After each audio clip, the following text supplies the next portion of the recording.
Welcome to Inside News. This is Jyoti. Let's get into the details. Congress leader Pramod Tiwari expressed his disappointment over Maharashtra Minister Nitish Rain's statement, calling it embarrassing and unfortunate. He criticized the ruling party for exploiting the death of leaders for political gain. Tiwari also expressed his support for Congress leader Rahul Gandhi, praising his genuine respect for former Prime Minister Dr. Manmohan Singh, despite the BJP's prior disrespect.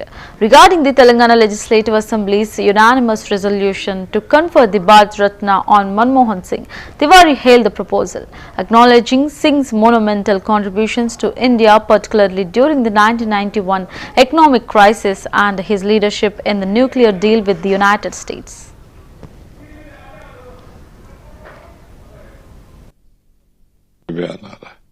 किसी की मौत का फायदा उठाया जाता है, यानी अगर उनका कोई नेता मरता होगा भारतीय जनता पार्टी का, क्योंकि उनके अधिकृत हैंडल से अधिकृत बयान है, तो उसका फायदा उठाते हैं। शर्म आती है मुझे ऐसी सोच पर। मैं सिर्फ इतना कहना चाहता हूं, श्री राहुल गांधी पूर्व नियोजित कार्यक्रम में अपने गए हैं, और जहां तक सवाल है मनमोहन सिंह जी का, सबने सब कुछ तो देखा होगा।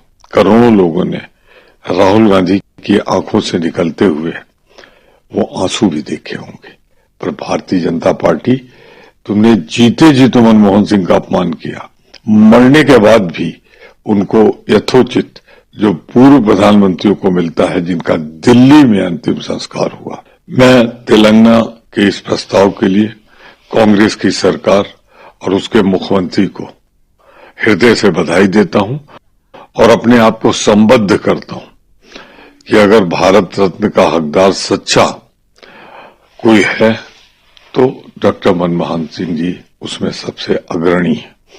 मैं इतना जरूर कहूंगा, देश जब 1991 में आर्थिक संकट झेल रहा था, उस समय वित्त मंत्री के रूप में मनमोहन सिंह ने, जब 15 दिन का भी फॉरेन रिजर्व नहीं रह गया था, निकाला। करोड़ों भारतवासी जो गरीब थे, जो रात को बिना खाना खाए सो जाते थे, उनको खाना मुहैया कराया राइट टू फूड की बदौलत। ये जो भ्रष्टाचार था, इसके खिलाफ right to information Manmohan Singh ji की प्रधानमंत्री के रूप में देश उपलब्धियों से भरा है उनके लिए। हम कभी उनका न्यूक्लियर डील नहीं भूलेंगे जो अमेरिका से किया, अपनी सरकार दांव पे लगा दी, पर उन्होंने देश इससे कोई समझौता नहीं किया। अगर ऐसे महान व्यक्तित्व को भारत रत्न नहीं मिलेगा तो फिर किसे मिलेगा? दुखद है, दुर्भाग्यपूर्ण है कि सत्तारूढ़ दल से बयान आ रहा है, किसी की मौत का फायदा उठाया जाता है, यानी अगर उनका कोई नेता मरता होगा भारतीय जनता पार्टी का, क्योंकि उनके अधिकृत हैंडल से अधिकृत बयान है, तो उसका फायदा उठाते हैं। शर्म आती है मुझे ऐसी सोच पर। मैं सिर्फ इतना कहना चाहता हूं, श्री राहुल गांधी पूर्व नियोजित कार्यक्रम में अपने गए हैं, और जहां तक सवाल है मनमोहन सिंह जी का, सबने सब कुछ तो देखा होगा। करोड़ों लोगों ने राहुल गांधी की आंखों से निकलते हुए वो आंसू भी देखे होंगे, पर भारतीय जनता पार्टी, तुमने जीते जी तो मनमोहन सिंह का अपमान किया, मरने के बाद भी उनको यथोचित जो पूर्व प्रधानमंत्रियों को मिलता है, जिनका दिल्ली में अंतिम संस्कार हुआ। मैं तेलंगाना के इस प्रस्ताव के लिए कांग्रेस की सरकार और उसके मुख्यमंत्री को हृदय से बधाई देता हूं और अपने आप को संबद्ध करता हूं कि अगर भारत रत्न का हकदार सच्चा कोई है तो डॉक्टर मनमोहन सिंह जी उसमें सबसे अग्रणी है। मैं इतना जरूर कहूंगा, देश जब 1991 में आर्थिक संकट झेल रहा था, उस समय वित्त मंत्री के रूप में मनमोहन सिंह ने, जब 15 दिन का भी फॉरेन रिजर्व नहीं रह गया था, निकाला। करोड़ों भारतवासी जो गरीब थे, जो रात को बिना खाना खाए सो जाते थे, उनको खाना मुहैया कराया राइट टू फूड की बदौलत। ये जो भ्रष्टाचार था, इसके खिलाफ right to information Manmohan Singh ji की प्रधानमंत्री के रूप में देश उपलब्धियों से भरा है उनके लिए। हम कभी उनका न्यूक्लियर डील नहीं भूलेंगे जो अमेरिका से किया, अपनी सरकार दांव पे लगा दी, उन्होंने देश इससे कोई समझौता नहीं किया।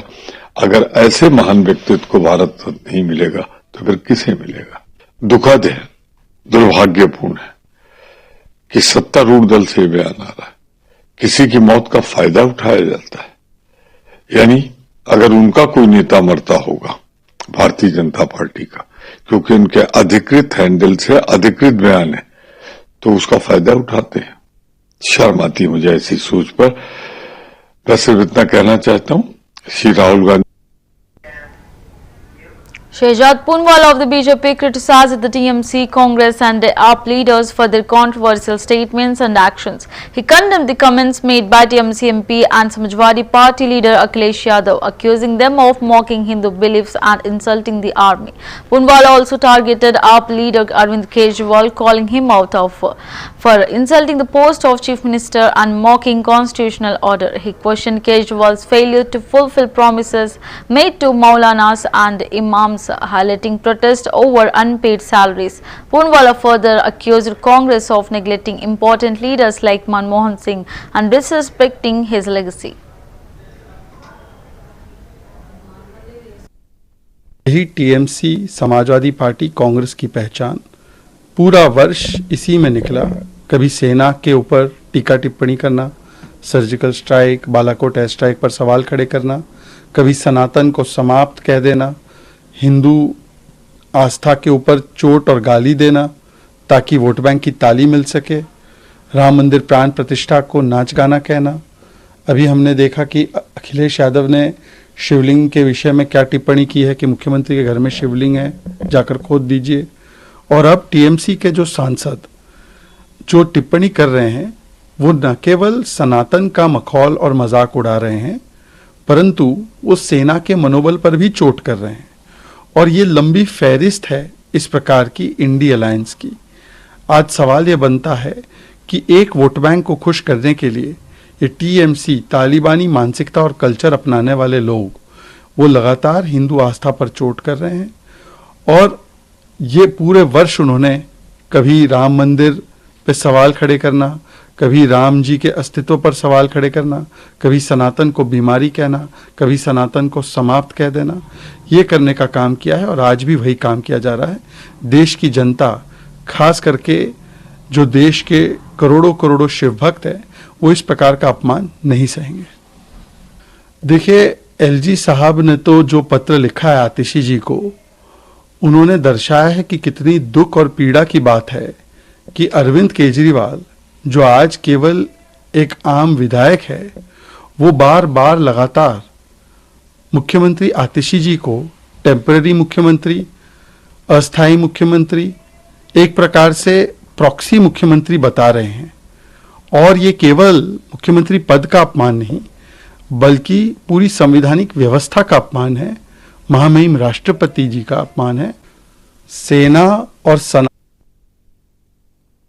Devotees gathered in large numbers at Hanumangari Temple in Ayodhya on the last day of 2024 to offer prayers. The crowd began forming early in the morning, with people waiting in line since 4 a.m. Flower garlands, including roses, chrysanthemums and marigolds, were being sold in anticipation of the New Year celebration. Devotees were advised to keep their belongings such as mobile phones and purses secure while visiting the temple. Preparations and the sales were expected to increase as the day progressed, with a festive atmosphere surrounding the temple on this auspicious occasion.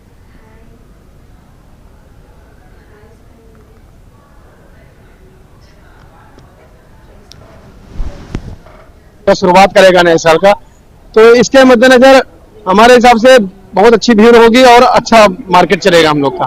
कितने बजे हम लोग दर्शन कर रहे हैं? आज सुबह 4 बजे से ही लाइन लगी हुई है और ये 5 बजे 6 बजे के बाद और संख्या बढ़ रही है और लगातार बढ़ती रहेगी। बिल्कुल हो सकती है, बिक्री तो रोज हो रही है, लेकिन नए वर्ष में कुछ इसका और ज्यादा इजाफा। तैयारी कर रखी है, गुलाब की माला लगाई है और कई तरीके के मालाएं हैं जो भगवान के नए वर्ष में चढ़ाने के लिए हम लोगों ने तैयारी। गुलाब की माला रखेंगे और गुलदाउदी है और गेंदे का माला है, तमाम ऐसे मालाएं हैं 4-5 तरीके की जो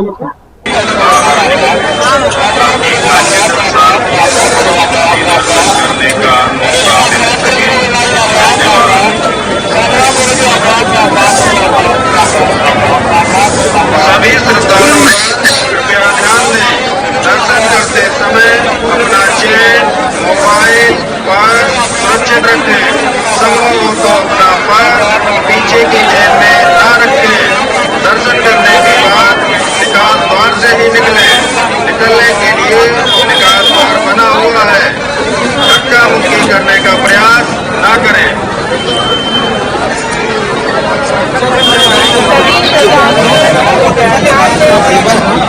दर्शन करते भाई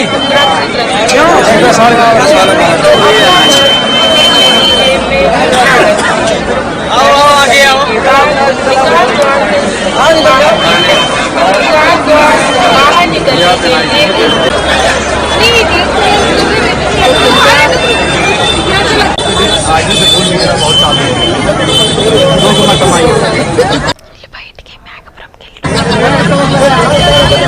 इधर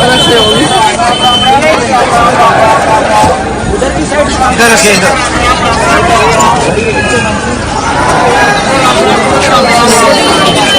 धन्यवाद। ये है इसी में ये सभी श्रद्धालुगण कृपया ध्यान दें, दर्शन करते समय अपना चेन, मोबाइल, पर्स सुरक्षित रखें।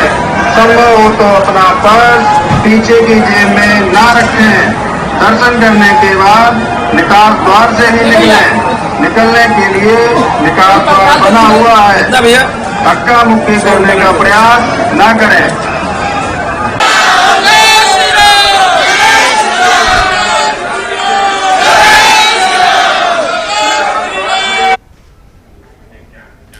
Rescue operation is ongoing for a 3-year-old girl who fell into a borewell in Kotputli, Behro, Rajasthan. Kalpana Agarwal, the district collector, and Yogesh Kumar Meena, assistant commandant of the NDRF team, are leading the efforts. Despite facing challenges, the team remains determined to rescue the girl. Various expert teams, including mining engineers and local specialists, have been consulted to ensure the operation is proceeding in the correct direction. The team is working to widen the tunnel to locate the girl and complete the rescue. The operation has been ongoing for several days and the team is hopeful of success with continued efforts and expert guidance.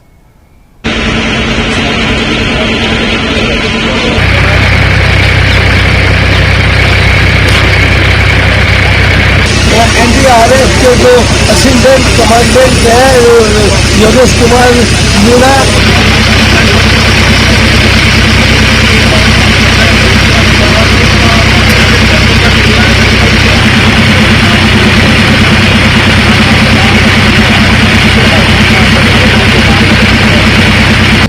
आज तो हमारी अभी भी है और हम हिम्मत हार नहीं रहे हैं। हम इस रेस्क्यू ऑपरेशन को पूरा करेंगे और बच्ची को विपरीत परिस्थितियां जो भी हमारे सामने आ रही है उन सबको चैलेंजेस को हम स्वीकार करते हुए आगे बढ़ रहे हैं। पूरी टीम हमारी मोटिवेटेड है और हमें विश्वास है कि हम ये रेस्क्यू ऑपरेशन पूरा करके बच्ची का रेस्क्यू करेंगे। बताया जा रहा है कि जो एनडीआरएफ की जो नहीं, ऐसी कोई एनडीआरएफ की जो टीम है उनको हमने क्रॉस चेक करने के लिए 3 टीमें अलग अलग जगह से बुलाई थी कि हमें विश्वास रहे कि हम जो डायरेक्शन में काम कर रहे हैं वो सही है। इसलिए हमने अलग अलग माइनिंग एक्सपर्ट को भीलवाड़ा से, अजमेर से, कॉपर माइन से, जगह जगह जियो नेटवर्क वालों को बुलाया था। अलग अलग एक्सपर्ट टीमों को बुलाकर हमने ये वेरीफाई किया था कि हम जो काम कर रहे हैं वो सही दिशा में कर रहे हैं। हमारी जो टीम लगी हुई है तो इंजीनियर्स, माइनिंग एक्सपर्ट, उन्हीं की मार्गदर्शन में काम हो रहा है और अभी जो वर्तमान परिस्थितियां हैं उनमें हमारे द्वारा उन सभी से दोबारा फोन पे चर्चा की गई है और उनके द्वारा जो भी गाइडेंस दी गई है उस दिशा में हम काम कर रहे हैं। मैडम, बच्ची की लोकेशन ट्रेस हुई? अभी वो बोर जो है हमें ट्रेस नहीं हुआ है, इसलिए अब हम इस जो हमने टनल बनाया है, पूरी इस रॉकी इसमें टनल हमने बनाया है, उस टनल का जो डाया है उसको हम थोड़ा वाइडर करेंगे और उसको जो हमको वो गाइड कर रहे हैं उस हिसाब से हम उसको निश्चित रूप से लोकेट कर पाएंगे। मैडम, कल शाम को एक आग लगी थी, एनडीआरएफ की टीम जो है सभी एक्सपर्ट से राय लेकर उसमें माइनिंग इंजीनियर बुलाए गए थे, 3 जगह से बुलाए थे। लोकल यहाँ पे जिसने बोर काटा था उसको बुलाया गया था। इसके अलावा जो है सब जियो फाइबर वाले बुलाए थे जो केबल डालते हैं। सबसे सलाह और मशवरा लेके हमारा जब जिस डायरेक्शन में एनडीआरएफ जो है अप्रोच कर रही थी उसको एक बार क्रॉस चेक करने के लिए कि जो रॉकी एरिया है, पूरी चट्टान है, इतनी हार्ड चट्टान है, यदि कहीं कोई लेफ्ट राइट हुआ या किसी भी टाइप की कोई जो है दिक्कत आई तो कहीं हम गलत ट्रैक पे तो नहीं चल रहे हैं। तो उसको क्रॉस चेक करने के लिए हमने 5 जगह से क्रॉस चेक किया गया। उसको अपने जो है खेतली माइन से किया गया, हिंदुस्तान जिंक लिमिटेड से किया गया, आगूचा माइन से किया गया, लोकल जिसने ये बोर बनाई, जिसने ये बोर खोदा उससे किया गया, और यहाँ के लोकल जो मिस्त्री हैं जो गुनिया सिस्टम से जो है अलाइनमेंट करते हैं उनसे भी किया गया। सभी को बुला के क्रॉस चेक किया गया। सभी की राय ये थी कि ये आप सिदाई में बोर खोदोगे तो आप प्रॉपर जो डायरेक्शन पे चल रहे हैं। Ashutosh Verma, the ASP spokesperson, criticized the BJP for its handling of various national issues, particularly the situation with Rohingyas and Bangladeshis, which he believes is the responsibility of the central government.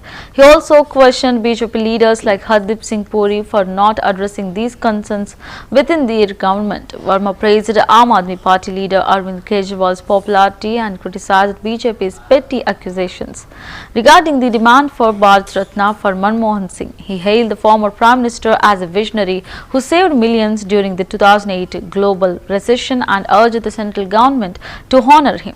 Verma also expressed support from West Bengal CM Mamata Banerjee, asserting her stature and leadership. Additionally, he criticized BJP's focus on issues like the Ram Temple, suggesting that the government should prioritize economic development and job creation for the youth instead of indulging in regressive politics. देखिए, मुझे लगता है कि इस देश में सरकार 56 inch के सीने वाली है और बड़े चाणक्य हैं यहाँ पर राजनीति के, और दूसरी धरती पे जाके झंडा लहराने वाले हाउडी मोदी भी हैं। तो इस देश में रोहिंग्या कहाँ से आ रहा है, कैसे आ रहा है और क्यों बस रहा है, ये सवाल कम से कम हरदीप सिंह पुरी को अपने आप से पूछना चाहिए। और भारतीय जनता पार्टी की नाकामी की सबसे बड़ी परेशानी ये है कि जब उनके पास कोई तर्क नहीं होता तो विपक्ष से सवाल पूछने लगते हैं। भाई साहब, आप सरकार में हैं और ये कानून व्यवस्था और विस्थापन और इमिग्रेशन का काम केंद्र सरकार और गृह मंत्रालय का है, तो पहले अपनी सरकार और अमित शाह से जाके पूछिए कि ये रोहिंग्या, ये बांग्लादेशी इस देश में कैसे आ रहे हैं और कैसे उनका संरक्षण हो रहा है। देखिए, चाहे हमारे लोग हों चाहे कोई आपके लोग बाहर के तो है नहीं। एक जनप्रतिनिधि का काम होता है कि वो अपने लोगों की रक्षा करे, उनको खाना पीना मुहैया कराए। भारतीय जनता पार्टी की तरह ये नहीं है कि उनको दंगों में झोंक दें, लेकिन देश की आंतरिक सुरक्षा, किसको कहां आना है, किसको कहां रहना है, किसको भारत की नागरिकता मिलेगी, ये गृह मंत्रालय से होता है। तो क्या गृह मंत्रालय पिछले 10 सालों से सो रहा था या गृह मंत्रालय दूसरे प्रदेश की राज्यों की सरकारों को गिराने में व्यस्त था, ये सोचना है। ये सवाल हमसे नहीं, ये अमित शाह से पूछा जा रहा है, जो उनकी हिम्मत नहीं हो रही है पूछने। देखिए, भारतीय जनता पार्टी मजबूर है। भारतीय जनता पार्टी के साथ परेशानी ये है कि पिछले 30-25 सालों से भारतीय जनता पार्टी ने एक भी बड़े स्तर का लीडर दिल्ली में नहीं स्थापित किया। अब 4 महीने पहले दिल्ली में ये काम कर नहीं सकती है, तो वो इस तरह के आरोप प्रत्यारोप लगाती है। मुझे लगता है कि आम आदमी पार्टी, अरविंद केजरीवाल एक बहुत लोकप्रिय नेता हैं। एक आदमी एक बार जीतता है, फिर दूसरी बार जीतता है और तीसरी बार जीतता है, तो उसकी लोकप्रियता पर सवाल नहीं उठाना चाहिए। भारतीय जनता पार्टी को अपना कद ऊंचा करना चाहिए, ऐसे ओछे आरोप नहीं लगाने चाहिए। नहीं, मुझे लगता है कि ऐसे लोगों का संज्ञान नहीं लेना चाहिए। मुझे लगता है ये शायद वही नेता हैं जिनके ऊपर भ्रष्टाचार का इनके पिता के ऊपर आरोप लगे, और फिर ये वही नेता के पुत्र हैं जो बेड से हमारी जनता को पीट रहे थे। तो ऐसे लोगों का संज्ञान लेने की जरूरत ही नहीं है, इनकी बातों में बिल्कुल भी वजन नहीं है। देखिए, मुझे लगता है कि इस देश में सरकार 56 इंच के सीने वाली है और बड़े चाणक्य हैं यहाँ पर राजनीति के, और दूसरी धरती पे जाके झंडा लहराने वाले हाउडी मोदी भी हैं। तो इस देश में रोहिंग्या कहाँ से आ रहा है, कैसे आ रहा है और क्यों बस रहा है, ये सवाल कम से कम हरदीप सिंह पुरी को अपने आप से पूछना। Bihar Minister Nitish Mishra commented on the ongoing protest by BPSC aspirants, acknowledging the students' demands for a resolution to their issues with the examination process. He emphasized that once a government official has addressed the matter, it is important to wait for the government's decision, and he advised against politicizing the issue. Mishra also suggested that the government should consider the students' demands more sympathetically, urging that there should be no use of force like charging sticks on the protesters. C.P. Thakur from BJP echoed similar sentiments, highlighting the need for peaceful resolution. तरक्की है तो उसका इंतजार करना चाहिए। प्रशांत किशोर कह रहे हैं कि नीतीश कुमार को हस्तक्षेप करना चाहिए वो उनको उन्होंने क्या कहा उस पर नहीं है। एक व्यवस्था के तहत जब एक प्रतिनिधिमंडल जो सरकार के सर्वोच्च पदाधिकारी हैं उनसे उन्होंने मिलकर अपनी बात रखी है तो धैर्यतापूर्वक इंतजार करना चाहिए कि सरकार अब क्या निर्णय लेगी। इसका राजनीतिकरण कर रहे हैं लोग। अब ये मुझको लगता है कुछ कहने की जरूरत नहीं है। बीपीएससी को लेकर काफी हंगामा मच रहा है, स्टूडेंट लोग विरोध कर मांग कर रहे हैं एग्जामिनेशन।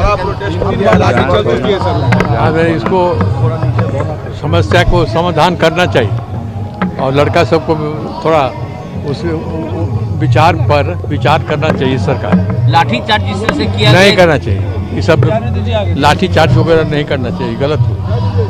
सरकार को विचार करना चाहिए वीक नाम का सर। हाँ, अरे थोड़ा डिमांड करके लड़का सब थोड़ा बढ़ा दीजिएगा तो खुश हो जाएगा। तरक्की है तो उसका इंतजार करना चाहिए। प्रशांत किशोर कह रहे हैं कि नीतीश कुमार को हस्तक्षेप करना चाहिए उनको उन्होंने क्या कहा उस पर नहीं है। एक व्यवस्था के तहत जब एक प्रतिनिधिमंडल जो सरकार के सर्वोच्च पदाधिकारी हैं उनसे उन्होंने मिलकर अपनी बात।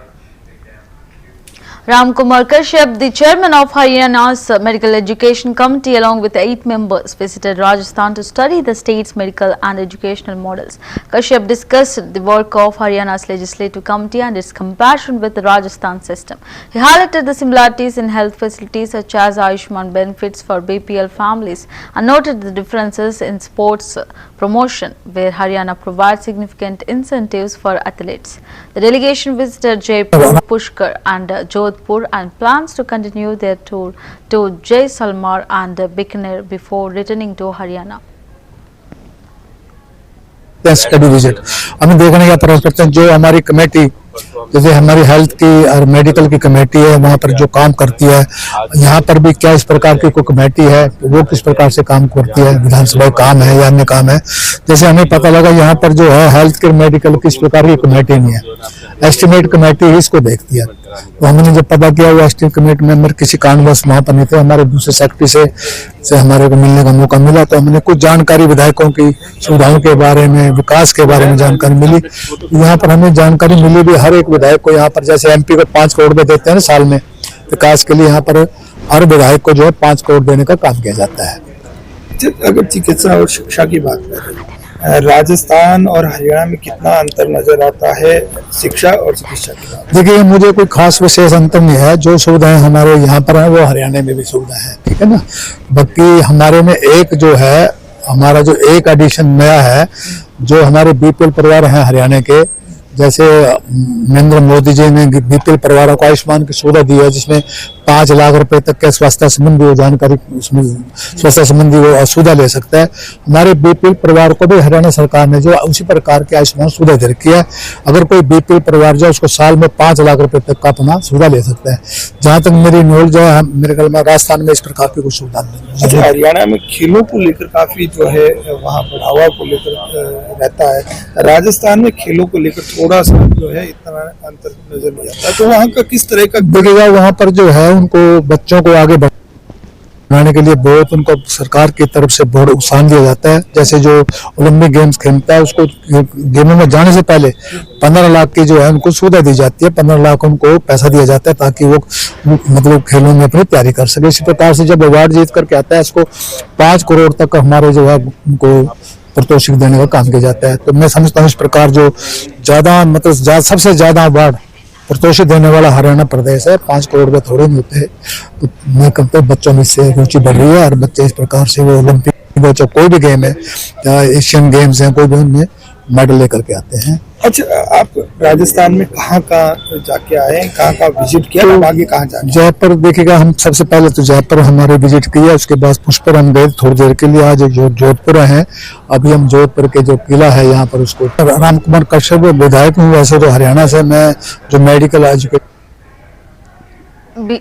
Bihar's Deputy Chief Minister Samrat Chaudhary paid tribute to BJP leader Navin Kishore Prasad Sinha on his death anniversary. Chaudhary emphasized that the UPSC, being an independent body, operates with a free hand to make decisions in the best interest of students.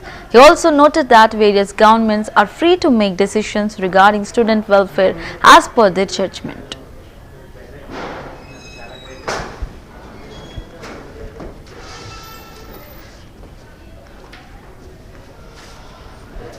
నేను చేసే అలవాటు నువ్వు నేను చేయలేదు, నాకు ఒక పని లేదు అందుకనే.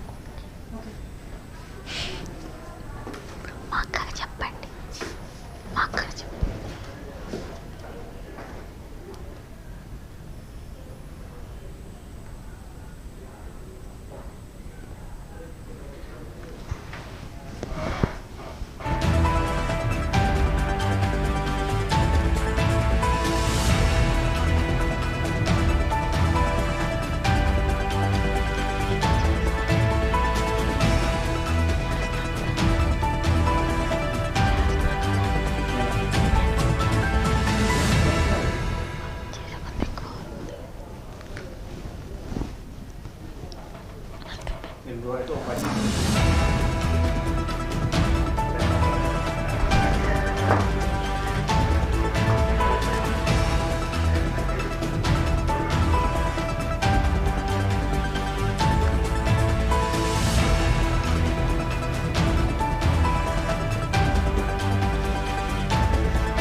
That's the wrap of the Inside News. Keep watching CVR News English.